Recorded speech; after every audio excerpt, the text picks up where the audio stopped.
Hello everyone, welcome back to another market analysis video जहाँ पे हम लोग डिस्कस करेंगे कमिंग वीक के लिए क्या व्यू रहने वाला है निफ्टी बैंक निफ्टी का।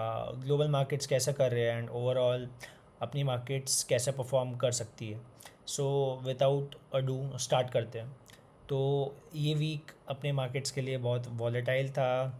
फेड ने रेट कट्स अनाउंस किए एंड लास्ट वीक का अगर वीडियो आप लोगों ने देखा है तो मैंने क्लियरली डिस्कशन किया था कि कैसे वो सारी चीज़ें प्ले आउट हो सकती है। होपफुली मैं गलत भी हो सकता हूँ बट जितना मैं चीज़ें समझता हूँ ट्राई कर रहा हूँ इंटरप्रेट करने का, उस पर मैंने एक व्यू दिया था एंड आई होप वो व्यू कहीं ना कहीं पे बहुत अच्छे से प्ले आउट हुआ है। सी मैं लास्ट वीक का वीडियो को एक, जिन्होंने नहीं देखा है वीडियो प्लीज़ जाके देखो। वो लास्ट के 5 मिनट में मैंने डिस्कशन की कि फेड अगर रेट्स बढ़ाएगा गिराएगा तो क्या हो सकता है। ठीक है, वरना अगर पॉसिबल होता है तो मैं यहाँ पे क्लिप अटैच कर दूंगा, वरना आप एक बार जाके देख लो लास्ट के 5 मिनट में आपको समझ में आ जाएगा। ठीक है, सो आप अगर इधर पे देखोगे तो मार्केट्स ने क्या किया है समझो। मैं डेली चार्ट पे आता हूँ एक बार निफ्टी के, तो हम लोग के लेवल्स मार्क किए हुए थे राइट। आप अगर नोटिस करोगे तो मार्केट्स ने इन सब एरियाज़ पे अच्छा सपोर्ट लिया था राइट। यहाँ पे सपोर्ट लिया। सो 1 2 यहाँ पे 1 2 3 4 5, मतलब यहाँ पे फ्राइडे को 15 सितंबर को हम लोग आए थे डिस्कशन में। 16 से 20 तारीख 5 दिन कैंडल्स बनी है। तो देखा जाए तो 75 मिनट में अगर मैं आऊँगा तो एक रेंज हो गई छोटी सी एंड फिर इसका ब्रेकआउट आया राइट। तो लोगों के लिए फ्रेश एंट्री बन सकती थी, या तो इसके ऊपर ये एसएल के साथ या इसके ऊपर भी चलता, बट फिर मार्केट्स 2 3 दिन ऊपर आई, पूरा रीटेस्ट दिया एंड फिर ऊपर गया। ठीक है, मैं जस्ट प्रोबेबिलिटी बता रहा हूँ मार्केट से कैसे रिएक्ट किया। तो अब हम लोग का प्लान ऑफ एक्शन आगे क्या होना चाहिए, देखो सिंपल है। मैं बार बार एक ही चीज़ बोलता हूँ, आप एक बार वीकली चार्ट देखो। ठीक है, मैं यहाँ पे वीकली चार्ट कर रहा हूँ। मार्केट्स क्या कर रही है देखो। मार्केट्स ने यहाँ पे पुल बैक दिया, नीचे आया, इधर पे ऊपर गया, समझना इधर ऊपर गया, इधर पे हॉल्ट किया है मतलब क्या हुआ, ग्रीन कैंडल बनी, फिर रेड कैंडल बनी। तो अगर मार्केट्स यहाँ पे वीक होती समझो, रेड के बाद सॉरी ग्रीन के बाद बड़ी सी रेड कैंडल बनी, एक बार हटा दे रहा हूँ सारे, ठीक है काम करिए समझना कैंडल वाइज। एक ग्रीन कैंडल बनी, उसके बाद एक रेड कैंडल बनी जो ग्रीन को पूरा इनगल्फ कर गई, इसको बेरिश इनगल्फिंग बोलते हैं। एंड बेरिश इनगल्फिंग एक टॉप पे बनती है, ये कंडीशन होती है एंड फिर अगर इसका फॉलो थ्रू आता है तो अच्छा खासा सेल ऑफ मिल सकता है। बट यहाँ पे क्या हम लोग को इसका फॉलो थ्रू मिला है। अगर थोड़ा नीचे भी गया, क्लोजिंग ऊपर आ गई, तो फॉलो थ्रू मतलब क्लोजिंग चाहिए नीचे में तब स्ट्रॉन्ग फॉल मिलता। बट मार्केट्स ने बाइंग आ गई एंड हाइज पे, मतलब नेक्स्ट टाइम क्या हुआ, ग्रीन ने रेड को एनगल्फ कर लिया, एक बुलिश एनगल्फिंग टाइप कैंडल बन गई एंड फिर जब इसका फॉलो थ्रू आप देख लो किस तरीके से मोमेंटम हुआ है। सो this is what I was explaining. मैं 15 मिनट में आता हूँ एक बार खाली। तो 15 मिनट में आप वॉलेटिलिटी देखो, कल के दिन क्या हुआ मार्केट्स में। पहले ही खुलते ही, कल 19 सितंबर था I think, if I am not, नहीं कल 20 सितंबर था, सॉरी कल का, इधर ये साइड इधर आओ। हम लोग पहले नीचे गए, हल्का सा गैप फिल हुआ, 50 60 पॉइंट गैप फिल हुआ, फिर हम लोग पूरा ऊपर गए। ठीक है, मैं अगर आपको पॉइंट्स में बताऊँ तो यहाँ पे क्लोज टू अराउंड हम लोग नीचे से 380 पॉइंट्स ऊपर गए। Then within a fraction of a second हम लोग वापस से 325 पॉइंट गिरे एंड उसके बाद लो से हम लोग 365 पॉइंट ऊपर है। तो मतलब आप देख रहे हो किस टाइप का प्राइस है, पहले नीचे फिर ऊपर। कल बहुत जगह पे बहुत लोगों ने अग्रेसिव होके बहुत पैसे गंवाए भी है ऐसे मार्केट्स में। सो इट्स बेटर कि ऐसे मार्केट्स में जब चीज़ें क्लियर नहीं हो तो अवॉइड करो। तो हमने फेड में क्या बात की थी कि अगर फेड 25 बेसिस पॉइंट या रेट कट्स नहीं करता है तो मार्केट्स के लिए नेगेटिव होगा, क्योंकि उतना वो प्राइस था। बट अगर रेट कट्स करता है ज़्यादा 50 बेसिस पॉइंट फॉर एग्जांपल, तो वो सरप्राइजिंग होगा मार्केट्स के लिए, क्योंकि इतना एंटिसिपेट नहीं किया था किसने कि एक बार में होगा। इसका एक रीज़न ये भी है ना कि फेड ने रेट कट्स करने में डिले कर दिया, तो उसको कंपेंसेट करने के लिए उसने 50 बेसिस पॉइंट्स का रेट कट किया एंड इस साल में और दो 25 बेसिस पॉइंट के, मतलब 0.5% का, टोटल में 1% इतना कर दिया, और दो 0.5 50 बेसिस मतलब 100 बेसिस पॉइंट का रेट कट इस साल के एंड तक होना चाहिए। अगर वो पहले से कट करने लगता है रेट्स तो बेटर होता, क्योंकि मार्केट्स वो रेट कट्स कर रहे हैं जब मार्केट्स एकदम हाइस पे है, तो कहीं ना कहीं वो चीज़ें सिंक नहीं होती है। ठीक है, रेट कट्स फेवरेबल होनी चाहिए एंड मार्केट्स तो चेयर अप पहले से कर रहे हैं, तो रेट कट्स होने के बाद कितना चेयर अप कर देगा, तो वो दिक्कत है। बट इसका जो नीजर्क रिएक्शन होता है शॉर्ट टर्म के लिए, कुछ डेज़ के लिए मार्केट्स थोड़ा बहुत ऊपर चल भी जाए, तो वो अब मार्केट्स में दिख रहा है। जब रेट कट्स हुए, आई थिंक वेडनेसडे रात को रेट कट्स हुए एंड थर्सडे को मार्केट्स ने, मैं गलत नहीं हूँ, थर्सडे 19 तारीख मार्केट्स ने फॉल दिखाया लोज ब्रेक नहीं की, ये चीज़ याद रखो, हायर लोज बनाए, हायर लोज बनाया एंड फिर नेक्स्ट डे ऊपर चला गया मार्केट्स। तो ये चीज़ें बहुत कॉमन है। यहाँ पे बेसिकली क्या हुआ, वेडनेसडे को रेट कट्स की बात हुई, थर्सडे को मार्केट्स ने गैप अप खुला, बट पूरा गेन्स गिव अप कर दिया क्योंकि एक्सपायरी भी थी, तो मार्केट्स उस तरीके से प्ले आउट हुआ। एंड फिर फ्राइडे को जो वीक हैंड्स थे, जो सेल करके निकल गया, वो उनको मार्केट से बाहर गया एंड फिर मार्केट से वापस से ऊपर की रैली कंटिन्यू की। ठीक है, सबसे पहले तो मैं लेवल्स मार्क कर लेता हूँ कि क्या टारगेट्स थे मार्केट के, कितने आ गए, कितने आ सकते हैं। ठीक है, इसके लिए हम लोग फिब यूज़ करते हैं।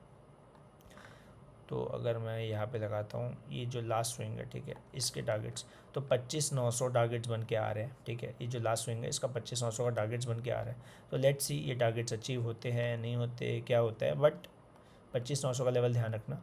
25,800 की बात हुई थी पहले, 25,800 आ चुका है। तो मैं यहाँ पे, मैं लास्ट टाइम भी बोला था, मैं यहाँ पे बहुत अग्रेसिव नहीं होना चाह रहा हूँ, ना ही होऊंगा, क्योंकि मार्केट्स में कुछ भी बोलना मुश्किल है। तो अब देख लो, अगर मैं इस पूरे मूव का लगाता हूँ, इस मूव का अगर मैं फिर लगा रहा हूँ पूरा, तो यहाँ पे पहला टारगेट था, ये टारगेट 25,830, 850 जाके है ना। अगर इन केस मार्केट्स को और स्ट्रेच करना है एट एनी कॉस्ट कुछ भी, तो I think this is the last level जो हम लोग जा सकते हैं, इज़ व्हाट आई बिलीव। इसके बाद अगर और ऊपर जाना हुआ तो वो मार्केट्स के ऊपर हम लोग कुछ बोल नहीं सकते, राइट। हम लोग के लेवल शिफ्ट होते रहते हैं बेस्ड ऑन मार्केट्स, जो भी पुल बैक देता है तो हम लोग नए लेवल्स प्रोजेक्ट कर सकते हैं।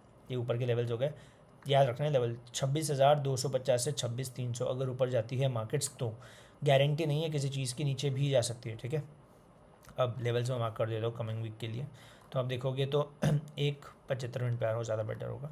तो लोग अगर नोटिस करोगे तो ये एक अच्छा खासा सपोर्ट है, मैं एक ट्रायंगल यूज़ कर लेता हूँ, बेटर होगा। यस, ये जो एरिया एक अच्छा खासा सपोर्ट है मार्केट्स के लिए। ठीक है, ये जो एरिया है इसको थोड़ा सा बेटर कर दूँ, this is a really good support for the markets in case markets गिरना होता है, क्योंकि इस जोन के ऊपर ना हम लोग बहुत अच्छा सस्टेन किए थे। ये वाले एरिया अगर मैं मार्क कर दूँ, ये दिस एरिया, ठीक है, ये आप मार्क कर सकते हो। तो अगर मार्केट्स वापस से नीचे, मैं नीचे के लेवल ज़्यादा क्यों दे रहा हूँ, क्योंकि ऊपर के लेवल्स पे तो मार्केट ने होल्ड किया है, बट कितना ऊपर जाएगी वो मेरे को भी नहीं पता ना। तो ऊपर के लेवल्स कहीं ना कहीं पे मार्क हो गए। मैं भी काम करता हूँ, एक सेकंड। अब मैं डेली चार्ट पे आ जाता हूँ, मैं स्विंग के हिसाब से फिर लगा लेता हूँ। तो मेरा लास्ट स्विंग कौन सा था, सॉरी यार, मेरा लास्ट स्विंग कौन सा था, ये देखो, यहाँ पे मार्केट्स ने ये फॉल दिया, ये ऐसे गया, फिर ऊपर, फिर ऊपर। तो मैं इस स्विंग का फिर लगा रहा हूँ। ठीक है, इस स्विंग का, इसका, इस स्विंग का मैं फिब लगा रहा हूँ, राइट। इसका अगर मैं फिब लगाऊंगा तो देखो हाउ थिंग्स कोइंसाइड। यहाँ पे मैंने इस स्विंग का जैसे ही फिब लगाया, आप नोटिस करोगे इधर पे क्या हुआ, ये 50% के एरिया सिंक कर गया, राइट। देखो ये जो सपोर्ट था 50%, तो ये सेक एरिया हो गया। अब बीच में अगर छोटे छोटे पॉइंटर्स लाना चाहते हो तो 61, 78 परफेक्ट। ठीक है, तो मैं खाली फिब के हिसाब से टारगेट्स मैच कर लिया, मैंने अलग से माथा बच्चे कुछ की नहीं कि ये भी देखो ये भी कोइंसाइड कर रहा है। तो मैंने कुछ कुछ लेवल्स मार्क कर लिए, दैट्स ऑल। ठीक है, अब मैं इसको छोटे टाइम फ्रेम पे ले जाऊँगा तो आपको और क्लैरिटी आएगी। देखो यहाँ पे रिजेक्शन लिया है, एक अच्छे सपोर्ट्स है ये। ठीक है, तो सारे लेवल्स मैंने मार्क कर लिया, आप तो अपने हिसाब से मार्क कर सकते हो। ऊपर के लिए मैंने कुछ मार्क नहीं किया क्योंकि ओपन स्पेस है, कितना भी जा सकते हैं। अब कैसे प्लान करना है समझ लो। तो अगर पहला बात तो हम लोग 25,820 पे बंद हुए एंड निफ्टी, गिफ्ट निफ्टी भी जो है फ्लैट ही बंद हुआ है 840-50 पे, तो कुछ ज़्यादा खास नहीं है। एक और चीज़ है, फाइज ने 14-15 हज़ार करोड़ की बाइंग की है last year, this is the highest since so many months. तो कहीं ना कहीं बुलिश हो रहे हैं, प्राइवेट बैंक्स अच्छा करेंगे, रेट कट से उनको फ़ायदा मिलेगा एंड NBFC सब अच्छा परफॉर्म करेंगे। तो प्राइवेट बैंक्स में ध्यान रखना, for example HDFC bank, Kotak bank, small banks में कर्नाटका बैंक, ये सब अच्छा कर सकते हैं। ठीक है, ध्यान रखना, मैं कोई लेवल्स वगैरह नहीं दे रहा, बट शॉर्ट टर्म में अच्छा परफॉर्मेंस एक्सपेक्टेड है। तो ये एक रेजिस्टेंस है। ठीक है, अब देखो लॉजिकल है, हम लोग इतना ऊपर बंद हुए, ये एक मूव आया, तो लगातार मैं नहीं बोलूँगा आपको इधर पे ख़रीदना चाहिए। ठीक है, सिंपल है। एक तरीका क्या कर सकते हो पता है, ये जो लास्ट ग्रीन कैंडल बनी है, जो ग्रीन कैंडल बनी है, ठीक है, समझना, इस ग्रीन कैंडल का 50% मार्क कर लो। ये जो इस ग्रीन कैंडल की बात करो, ठीक है, इस ग्रीन कैंडल का 50% मार्क कर लो, आता है कितना बताओ मेरे को, 25,700। ठीक है, तो बहुत बार क्या होता है, जब मार्केट स्ट्रॉन्ग मोमेंटम में होती है ना, वो पूरा रिट्रेस नहीं करती, तो हम लोग को एंट्री मिलना मुश्किल हो सकता है। तो अगर हम लोग इस एरिया के जब तक ऊपर है, यहाँ कहीं पे मेरे को मिलता है मौका, जैसे मैं 15 में अगर आऊँगा तो यहाँ पे देख रहे हो इस एरिया पे मार्केट्स कहीं ना कहीं हॉल्ट किया है। तो अगर हम लोग यहाँ पे देखते हैं, अगर हम लोग को यहाँ पे मौका मिलता है, इस एरिया पे मार्केट्स कहीं पे आकर गिरती है, इस एरिया के आसपास कहीं पे सपोर्ट लेती है, तो यहाँ पे मैं लॉन्ग प्लान कर सकता हूँ ये छोटे से SL के साथ एंड ऊपर के टारगेट्स। ठीक है, बट इन केस अगर मार्केट्स यही से ऊपर चल जाती है तो फिर क्या करना है, इस रीटेस्ट पे यहाँ पे प्लान करना है, सिंपल लॉन्ग। शॉर्ट कब करना है, शॉर्ट के लिए अगर सपोज़ मार्केट्स यहाँ से ब्रेक डाउन होने लगती है, इसको भी तोड़ देती है, नीचे जाती है तो आप यहाँ तो ब्रेक डाउन पे एंट्री ले सकते हो, ये टारगेट्स के लिए एंड ये टारगेट्स के लिए। या फिर एंट्री एक और कैसे बन सकती है, अगर ये ब्रेक डाउन हुआ, इसका रीटेस्ट होता है यहाँ कहीं पे, फिर नीचे जा रहा है तो यहाँ पे बेच सकते हो, ये टारगेट्स के लिए। या तो ब्रेक डाउन पे या रीटेस्ट पे आप एंट्री प्लान कर सकते हो निफ्टी में। एंड ऊपर के टारगेट्स इंट्राडे के लिए और अगर प्रोजेक्ट करने हैं तो आप इसका फिर लगा लो, एक सेकेंड, आप इसका फिर लगा लो, ठीक है। तो टारगेट 1, टारगेट 2, टारगेट 3, मतलब देखो 25,999 मतलब 26,000, 25,890 जो हमने 25,900 का टारगेट पहला बोला था। तो इंट्राडे में 25,900, 26,000 से थोड़ा सा पहले 990 से कुछ, फिर 26,120, ये सब लेवल्स प्रोजेक्ट कर सकते हो ऊपर के लिए, ठीक है। तो ये हो गया निफ्टी बैंक के लिए। अगर बहुत बड़ा, अगर गैप डाउन खुल जाए इधर के इधर, कुछ मत करना, देखना होल्ड कर रही है क्या, या बड़ा गैप अप खुल जाए तो रीटेस्ट पे अगर कंफर्मेशन मिलता है, प्राइस दिखाता है तो ही लॉन्ग करना, वरना अवॉइड करना, ठीक है। मैं यहाँ पे लेवल्स बोल रहा हूँ खाली ताकि आपको ईजी हो, इसका मतलब ये नहीं कि आप कुछ भी खरीद लो, ये कर लो, वो कर लो, ठीक है। रिस्क रिवॉर्ड के हिसाब से आपको लगता है अगर बहुत ज़्यादा मार्केट जा चुकी है, आपको समझ ही नहीं आ रहा है यहाँ पे क्या करना चाहिए, तो बेटर अवॉइड करो, दैट्स द बेस्ट ऑप्शन जो आप कर सकते हो, ठीक है। इसके बाद बैंक निफ्टी बोलने को तो मैं डेली आके सातों दिन लेवल्स दे सकता हूँ, but doesn't make sense, right. हम लोग को एक पोजीशंस अच्छी पकड़नी है एंड वहाँ पे बैठना है, that's what matters and important है, ठीक है। अब देखो इससे कैसे प्ले आउट किया है, एक सेकंड ना, यस देखो ये क्या हुआ है, ये बहुत ही अग्रेसिव मोमेंटम रहा है, 1 2 3, अगर मैं बताऊँ प्राइस पॉइंट से 1 2 3 4 5, हम लोगों ने यहाँ से ऑलमोस्ट 2100 पॉइंट का मूव देखा है निफ्टी बैंक में with in a period of 3 to 4 days. तो यहाँ पे ऐसा हुआ क्या, देखो ये जो एरिया मार्क है, ये जो एरिया मार्क है मार्केट में, समझा, ये जो एरिया मार्क है, राइट, रेजिस्टेंस है, रेजिस्टेंस है, रेजिस्टेंस है, राइट। हमने क्या डिस्कशन किया था, हमने डिस्कशन किया था कि अगर मार्केट, समझो पहले तो मैंने ये बोला था, ये जो फॉल आया है पूरा, इस फॉल का अगर मैं फिर समझा, इस फॉल का जो फिर लगाता हूँ, ये रेक्टेंगल एरिया आ रही है 61%, तो अगर हम लोग इसके ऊपर सस्टेन कर गए, जो कि किया है, देख रहे हो यहाँ पे रिजेक्शन था, रिजेक्शन लिया एंड फिर यहाँ पे भी रेड कैंडल बनाई थी, तो इसका रिजेक्शन आता तो ये अच्छा गिरता, राइट। इसके लिए हमने, अगर आप लोग ध्यान दोगे तो नीचे एक लेवल मार्क किया था कि अगर रिजेक्शन लेके इधर भी आती है फिर ऊपर जा सकती है, राइट। बट इसने क्या किया, इसने क्लोजिंग यहाँ पे दी इस 61 के ऊपर, तो this is a sign, this is an indication कि हाँ भाई अब मार्केट्स थोड़ी स्ट्रांग हो गई है, तो इसके ज़्यादा गिरने के चांसेस अब नहीं है, चांसेस है कि अच्छा परफॉर्म कर सकता है। तो 75 में आ जाता हूँ, तो यहाँ पे जब इसने ब्रेकआउट दिया, रिटेस्ट भी कर लिया, तो यहाँ पे एंट्री बननी चाहिए थी इस एसएल के नीचे, एंड आपके टारगेट्स, टारगेट 1, टारगेट 2, ठीक है। एंड आप लोग देख सकते हो कैसे ये सब जो टारगेट्स है, एक सेकंड, आप लोग देख सकते हो कैसे ये सब जो टारगेट्स है जब आए यहाँ पे एकदम एग्जैक्टली इन्होंने रिजेक्शन लिया, फिर होल्ड करके वापस ऊपर का मूव दिया, तो स्ट्रेंथ तो है, ठीक है, नो डाउट। अब सीधी बात, थोड़ा बहुत चीज़ें देखोगे, क्लैरिटी लोगे तो आपको एक चीज़ समझ में आएगी इधर पे क्या हो रहा है। देखो मैं एक बार इसको भी हटा रहा हूँ, इसकी ज़रूरत नहीं है, समझना, सॉरी, इसकी ज़रूरत नहीं है अपने को, एक बार मैं हटा दे रहा हूँ, ठीक है। देखो और नोटिस अगर करोगे तो एक ये रेंज बन गई है, राइट, समझा मेरी बात ध्यान से, ये एक रेंज बन गई है, राइट, ये एक रेंज बन गई है, बट इस रेंज के भी ऊपर चलेगा, ठीक है, करेक्ट। एकदम सिंपल रखेंगे, कोई कॉम्प्लिकेशन नहीं, कोई कन्फ्यूजन नहीं, इसको हटा दे रहा हूँ। अब देखो यहाँ पे अगर मैं एक्सपेक्ट कर रहा हूँ बैंक निफ्टी स्ट्रॉन्ग है, अच्छा कर रहा है, जो कि है, क्लोजिंग अच्छी दी है, तो वीकली चार्ट को देख लेते हैं। देखो वीकली चार्ट पे अच्छा ब्रेकआउट आया, राइट। लास्ट टाइम जब ऐसा ब्रेकआउट आया था, ये देखो ये नीचे गया फिर ऊपर, नीचे गया ऊपर, फिर मार्केट्स ने क्या किया, ये देखो जब ये रेजिस्टेंस था हम लोग ऊपर गए, पुल बैक दिया, फिर ऊपर गया, तो इसमें भी चांसेस है सेम तरीके से पैटर्न डेवलप हो रहा है, तो रिपीट हो सकता है कि ये थोड़ा ऊपर जाए फिर नीचे आए, जैसे इसमें ऊपर गया फिर नीचे आया फिर ऊपर जाए, तो इसमें क्या कर सकते हैं, थोड़ा ऊपर जाए फिर नीचे आए फिर निकल जाए। तो मतलब मैं प्रेडिक्ट नहीं कर रहा, but just trying to figure out कि वो पैटर्न कैसे बन रहा है। तो इधर देखो ब्रेकआउट आया, करेक्ट, सीधी लाइन में गया, तो लॉन्ग करना कोई सेंस मेक नहीं करता, स्टुपिडिटी होगी यहाँ पे, ठीक है। बट इंट्राडे में शॉर्ट टर्म मूव कैसे प्लान कर सकते हो, देखो सबसे पहले तो इस पूरे का मैंने फिर लगा लिया, मेरे लिए इस पूरे मूव का 50% बहुत मेजर एरिया है, 50 से 61%, 50 से ये वाला एरिया,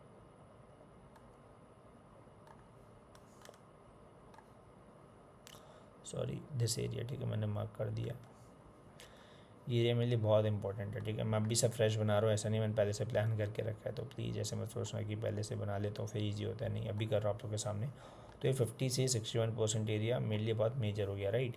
क्यों? क्योंकि 50 से 61% एरिया में ही मार्केट्स बहुत बार सपोर्ट लेने आती है, राइट। ये एरिया हो गया। अब इसके बाद ये एरिया मैंने मार्क कर लिया। अब सिंपल है, अगर मार्केट स्ट्रॉन्ग है तो पहला बात तो मैं एंट्री का लूँगा, मेरे को लॉन्ग करना है।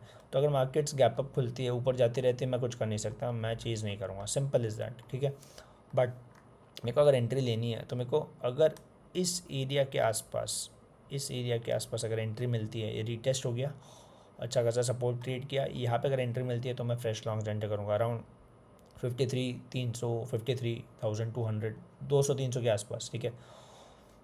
अगर यहाँ पे नहीं रुकता है, कोई कंफर्मेशन नहीं मिलती है, तो नीचे आने दो 50% के आसपास, 52, 200, 300 ऐसे कुछ। तो ये मेरा सेकंड एंट्री पॉइंट होगा। इधर एंट्री नहीं मिली, इधर सेकंड एंट्री पॉइंट होगा।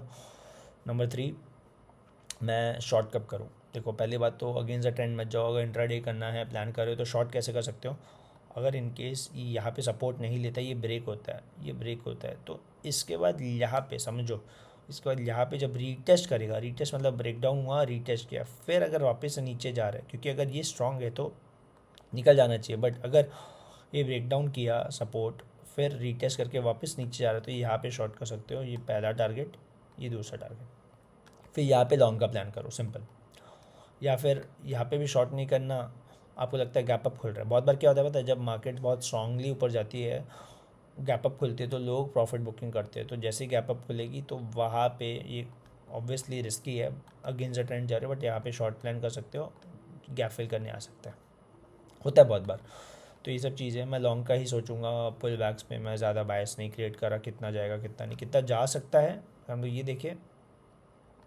तो इस स्विंग का टारगेट्स आ गया, तो हम लोग इस स्विंग का ले लेंगे अब टारगेट्स, दिस फुल स्विंग, समझ रहा।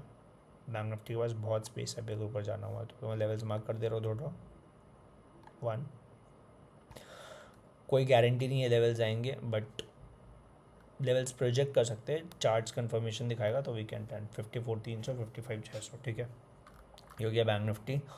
एंड नीचे के लिए ये लेवल्स इंपॉर्टेंट है, ये अगर ब्रेक हो जाते हैं ना तो थोड़ा बहुत हो सकता है मार्केट्स यहाँ कहीं पे आके सपोर्ट ले, बट अगर ये ब्रेक हो जाता है तो फिर यहाँ तक है लेवल्स। ये लेट्स सी क्या होता है। एमएससीआई की रीबैलेंसिंग हुई थी शायद, आईसीआईसीआई बैंक्स में पैसे फ्लो हुए, अगर आईसीआईसीआई बैंक देखते हैं, आई थिंक अच्छा किया होगा, मैंने चेक नहीं किया है, इसलिए बैंक निफ्टी बहुत ज़्यादा ऊपर गया है। एक और रीज़न, यस, आईसीआईसीआई बैंक ने लास्ट डे आईसीआईसीआई बैंक ने ऑलमोस्ट 5.5% का मूव दिया, if I am not wrong. ICICI bank, yes, 3.6% का मूव दिया लास्ट डे। तो डेफिनेटली कुछ फ्लोज आए, प्राइवेट बैंक्स पे ध्यान रखो। निफ्टी 80 इंडेक्स, सो निफ्टी 80 इंडेक्स ने थोड़ा ज़्यादा ही ड्राइंग वगैरह हो गया, अवॉइड करना। हाँ, इस लेवल पे रिजेक्शन लिया है, एंड अगर ये ब्रेक करते हैं तो ऊपर के लेवल से क्रिएट होते हैं, ठीक है। तो आईटी इंडेक्स में मैं बहुत ज़्यादा ऑप्टिमिस्टिक नहीं हूँ अभी, बहुत भाग गया है, भागने को कितना ही भाग सकता है। मैं ये नहीं बोल रहा कि नहीं गलत है, बट मेरे को लगता है कि अभी रिवॉर्ड इज़ नॉट गुड। अगर हम लोग बॉटम से प्रेडिक्ट करें, यहाँ से 40% मूव दे चुका है। Metal is one good sector जो आप लोग ट्रैक कर सकते हो। निफ्टी मेटल्स के वीकली चार्ट पे आप लोग अगर आओगे तो आप लोग को इधर पे क्या दिखेगा बताएं, इसको हटा दो। तो मेटल्स ने नीचे का मूव दिया, पुल बैक, अब ये होल्ड कर रहा है, समझो सिंपल है, यहाँ पे होल्ड कर रहा है, this is a good sign, यहाँ पे होल्ड कर रहा है। तो मेटल सेक्टर अगर फॉलो थ्रू देगा तो यहाँ से जस्ट टेलिंग यू 8% का मूव है इंडेक्स में, तो आप स्टॉक्स प्रोजेक्ट कर सकते हो। मैं स्टॉक्स पे ज़्यादा बात नहीं करूँगा, बट एक आइडिया दे सकता हूँ कि देखो इंडेक्स को रेप्लिकेट कर रहा है एनी स्टॉक्स, मतलब इंडेक्स अगर इस तरीके से जा रहा है तो वैसे स्टॉक्स चुनो जो एकदम सपोर्ट्स पे हो, अच्छा रिस्क रिवॉर्ड हो, जो इंडेक्स के साथ फॉलो कर रहे हो, या स्टॉक्स ब्रेकआउट दे रहे हो। क्योंकि अगर सपोर्ट्स यहाँ पे इस्टेब्लिश हो रहे हैं, स्टॉक्स ब्रेकआउट पे, तो स्टॉक्स अगर सपोर्ट्स, इंडेक्स अगर सपोर्ट से ऊपर जाएगा तो स्टॉक्स और ऊपर जाएंगे ब्रेकआउट वाले। इसको रिलेटिव स्ट्रेंथ बोलते हैं, तो उसका ध्यान रखना। फार्मा सेक्टर ने नया ऑल टाइम हाई बनाया, if I am not wrong, नहीं फार्मा नहीं, FMCG, yes, wait Nifty, FMCG, yes, FMCG sector ने फ्रेश ऑल टाइम हाई बनाया। So this is also very strong. मैंने बोला है FMCG और हेल्थ केयर सेक्टर बहुत अच्छे करने वाले हैं कमिंग डेज़ में, तो उस पर फोकस रखो। स्टॉक्स के नाम कुछ कुछ जो अगर आपको देखने हैं, मैं किस स्टॉक्स पे कोई व्यू नहीं देने वाला हूँ पर्टिकुलरली अच्छा है ख़राब है, बट सब स्टॉक्स के लिस्ट है जो आप लोग देख सकते हो। एंड ग्लोबल मार्केट से थोड़ा बात कर लेते हैं, ठीक है। ग्लोबल मार्केट्स में गोल्ड ने फ्रेश ऑल टाइम हाई बनाया। गोल्ड स्ट्रॉन्ग है, 2630 जाके आ गया, बहुत स्ट्रेंथ एग्जिबिट कर रहा है, तो ट्रैक रखो इसको। US30 जो है, डाउ जोन्स नया ऑल टाइम हाई बनाया, रिजेक्शन ही पे, लेट्स सी यहाँ से निकलता है, फॉल आता है। US100 अपने वापस से हाइज पे नहीं आया। डैक्स यूरोप में इसने भी ऊपर के लेवल्स पे रिजेक्शन लिया है वापस से। लेट्स से यहाँ पे मार्केट्स होल्ड करता है या नहीं, दैट्स इंपॉर्टेंट थिंग। अब हाइज पे आ गया, अब सस्टेन करना इज़ वेरी इंपॉर्टेंट। सस्टेन नहीं करेगा तो दिक्कत की बात है, ठीक है। रसेल 2000 भी अब गिरने लग गया, देखिए, तो सब हाइज से आके ही एक रिजेक्शन दिखा रहे हैं, सो ध्यान रखो। S&P 500 सेम, S&P 500 ने अच्छा होल्ड किया है, सो ये एक अच्छा है। यहाँ पे इसने ब्रेकआउट टाइप्स दिया है, लेट्स सी क्या करता है। एंड यस, एक बार मैं HDFC बैंक और रिलायंस की बात करता हूँ, जो मेजर वेटेज है, मैं नहीं बोलूँगा buy sell. See HDFC bank में हम लोग के कुछ कुछ लेवल्स बने हुए थे, मैंने एक बार इरेज किए थे, लास्ट वीडियो देखोगे तो मिल जाएंगे। इसके ऊपर एक अच्छी एंट्री थी, क्योंकि ये एरिया आप देखोगे बैक में तो बहुत अच्छे से काम किया है, बट अभी हम लोग एक मेजर रेजिस्टेंस की तरफ जा रहे हैं, ये ध्यान रखना। अभी हम लोग एक मेजर रेजिस्टेंस की तरफ जा रहे हैं, ठीक है, बैंक्स में। यस, बैंक्स जो है ये देखो, these are major resistance areas. देखो ये जो ब्रेकआउट आए, सॉरी यार, HDFC बैंक और कुछ खुल गया, HDFC बैंक, यस भाई, मैं सोचा मैं लेवल्स मार्क किए हुए थे, ये देखो। तो यहाँ पे क्या हुआ है, इस रेंज का ब्रेकआउट हुआ है, मैंने क्लियरली बोला है, जो भी देख रहे हैं समझो, ये रेंज जब भी ब्रेक होगी बहुत अच्छा मूव आएगा। तो बस HDFC बैंक ने कसर पूरी कर दी, चला नहीं है भाई स्टॉक।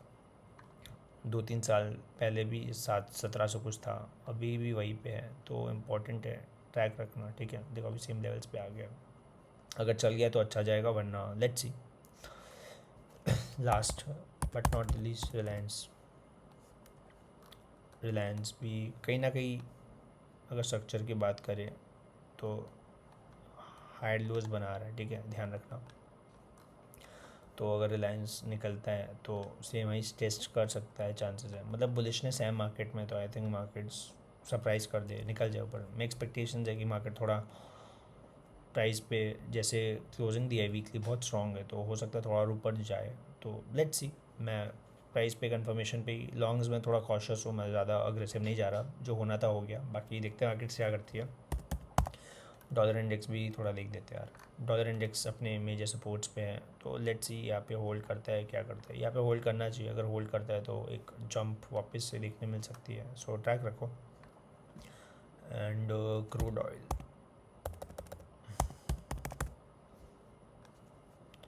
सो क्रूड ऑयल ने क्या किया है, क्रूड ऑयल ने एक मेजर एरिया से ही, अगर आप देखोगे, मैं इसको ठीक कर दे रहा हूँ, ये जो एरिया है यहाँ पे इसने सपोर्ट्स लिया, राइट,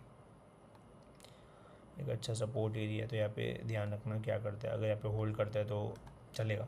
सी अभी आई थिंक नवंबर में US इलेक्शंस है, तो मार्केट्स उस चीज़ के लिए भी रेडी हो रही है, कुछ ना कुछ हो रहा है, तो डेफिनेटली अपने मार्केट्स पे इम्पैक्ट पड़ेगा, बट लोकल इवेंट है, तो लेट्स सी मार्केट्स क्या करती है। एंड प्लीज़ अभी थोड़ा ना अग्रेसिव कम रहो, आई नो चीज़ें बहुत अच्छी लग रही है, इतने सारे IPOs आ रहे हैं, सब हो रहा है, सब नहीं हो रहा है, but at the end of the day मतलब आई रेड दिस समवेयर कि मार्केट्स जब एक, मेरे को नहीं पता कि क्या है, मैं नहीं बोल रहा हम लोग कि मार्केट्स बबल में है, बिकॉज इतने रिटेल पार्टिसिपेशन, इतने लोग हैं, मार्केट्स बहुत अच्छा परफॉर्म किए, तो कोई ऐसा नहीं है कि हम लोग ये एक्सपेक्ट करें कि मार्केट ऐसे गिर जाएगी या कुछ होगा, जो होना होगा होगा। बहुत लोग 20,000 22,000 24,000 से बोलते मार्केट गिरेगी, हम लोग 26,000 आ गए, क्या पता 28,000 भी आ जाए, सो वी डोंट नो।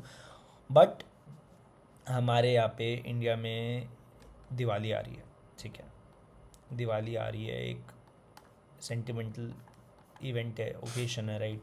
तो दिवाली पे लोग बहुत चीज़ें खरीदते हैं ये सोच के कि अच्छा जाएगा जो भी होगा। बट एज इन्वेस्टर्स हम लोग को भावना में बह के नहीं, बट लॉजिकली चीज़ें समझ के करनी है, राइट। जिस तरीके से आईपीओज आ रहे हैं मार्केट में आज के टाइम पे, आईपीओज आए जा रहे हैं, अभी तो सितंबर आधा बाकी है और पूरा अक्टूबर बहुत सारे आईपीओज लाइंड अप है, बहुत सारे बड़ी बड़ी कंपनीज़ के। जस्ट थिंक, जो भी उनको प्राइस मिल रहा है, वैल्यूएशन मिल रहा है, हम लोग नहीं बोल सकते कि सही है गलत है, बट एक टाइम के बाद बोलते हैं markets always revert back to its mean, मतलब जो उसके फेयर वैल्यूएशंस है, जो उसकी फेयर चीज़ें है, वो मार्केट्स वहाँ पे वापस आता है। सो प्लीज़ जस्ट एक एडवाइस, आप लोग मार्केट्स में बहुत लंबे समय तक हो, टिकना चाहते हो, एंड जो नए स्टार्ट कर रहे हैं इस चीज़ में नहीं आए कि आज अगर पैसे बन रहे हैं कल भी सेम पैसे बनेंगे। Our goal is to survive, not stay for the short term, right. तो इन सब चीज़ पे ज़्यादा फोकस रखो। एंड या एक फाइनल चीज़, मैंने एक पॉडकास्ट अभी रिकॉर्ड किया है। पॉडकास्ट का मतलब एक इन्वेस्टर है जो कि यंग एज से मार्केट में स्टार्ट किया है, उनकी क्या लर्निंग्स है, नए लोग के लिए कैसे हेल्प हो सकती है, तो उस वाले मैं कल या परसों वो रिलीज़ कर दूंगा।